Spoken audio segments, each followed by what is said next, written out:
Nima muammo aka? Usta keldingizmi? Mana masalamni hal qilib bermasangiz bo'lmaydi. Vashcha qiynalib ketdim. Bo'ldi, yuring, ko'rsating. Smesiterli yoqsam issiq suv kelishini ancha kutishga to'g'ri kelyapti. Mana qarang, hali kelgani yo'q. 2 yildan beri yangi tizim qilib ham shu muammo bilan yashayapman. Tushunarli, bu to'g'rilanish qiyin bo'lgan jiddiy muammo. Bu uchun alohida retsirkulyatsiya tizimi bo'lishi kerak edi. Xullas nima edi u? Unchalik qiyin emas. Uyingizda bir nechta sanuzellar bor. Shularni qozonxonaga eng uzog'idan bir dona oddiy quvur qaytarib tortib olib kelib qo'yiladi va oddiygina nasoscha o'rnatiladi. Shunda liniyamizda doimiy issiq suv yuradi. Siz xohlagan nuqtadan issiq suv ochgan zahotingiz qaynoq suv tushadi. Hozir qulaylik deb nasos qo'yiladigan bo'lsa, demak tokdan xarajat bo'lib ketar ekanda. To'g'ri, lekin bunaqangi maxsus nasos o'rnatilsa, juda kam quvvat sarflaydi. Misol uchun bu soatiga 3 watt. Kuniga bo'lsa 72 watt, oyiga bo'lsa 2160 watt tok sarflaydi, yiliga bo'lsa 26 kilowatt.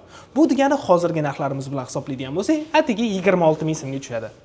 4 ta nonni puliga 1 yil komfortda yashaydigan bo'lsam, qo'ydirib yuboraman, qachon qo'yib berasiz? Uzr, lekin buni montaj paytida qo'yish kerak edi, hozir umuman iloji yo'q.